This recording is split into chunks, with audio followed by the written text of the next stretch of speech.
For perspective on political developments this weekend, we turn to special correspondent Jeff Greenfield, who joins us from Santa Barbara, California.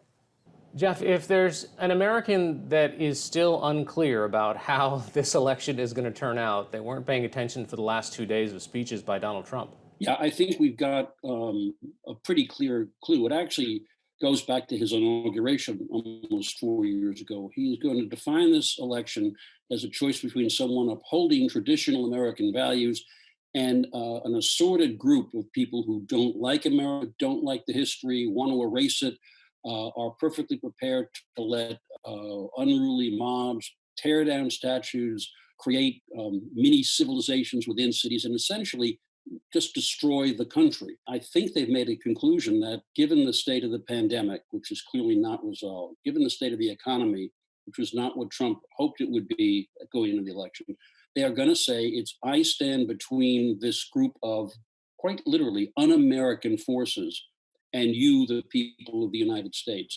Joe Biden has said he's not interested in pulling down statues of Jefferson or Lincoln, and yet here we are yesterday, Baltimore Harbor, a Columbus statue gets torn down. Yeah, I think incidents like the tearing down of the Columbus statue is exactly, if I can be blunt, what the Trump campaign is hoping for, because it illustrates his point about disorder.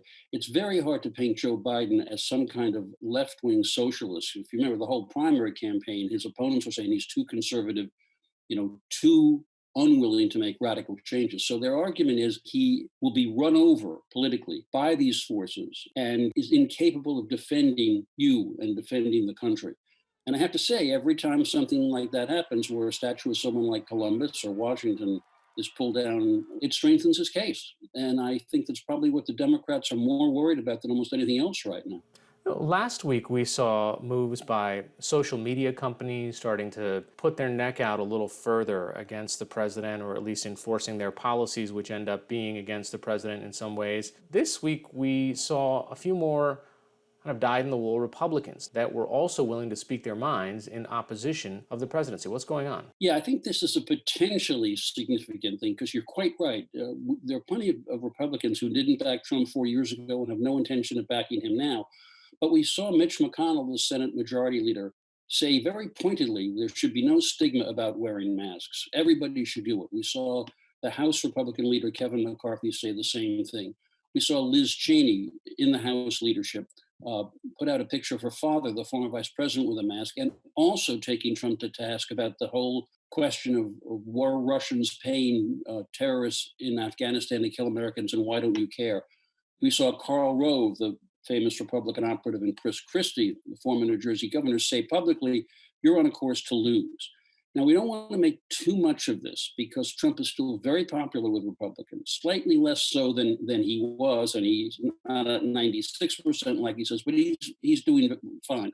But if you see this continuing, if Trump continues to falter in the polls, what you will likely see, is Senate Republican candidates distancing themselves and making the argument, Trump may well lose, you need us to protect your interest in the Senate.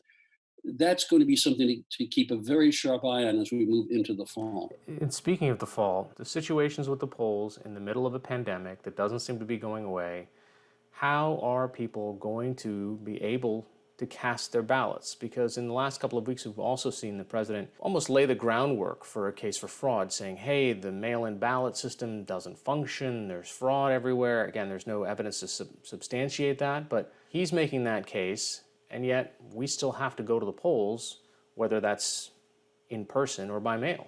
And look, this is frankly baffling to try to tease out the president's argument. He says absentee voting is fine, but mail-in ballots are rife with fraud.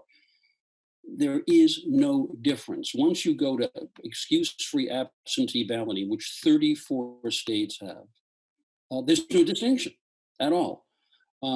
Indeed, 5 states have only balloting by mail. In a normal situation, this wouldn't even be a political issue. We just saw in Kentucky where the Democratic governor, the Republican Secretary of State agreed on a big increase in no excuse absentee voting, and they set a record. The problem is that it takes time to ramp this up. And if the pandemic is still with us and millions of voters are uneasy about going to the polls, that could have a huge impact if Republican controlled legislatures follow the president's lead and don't permit an expansion.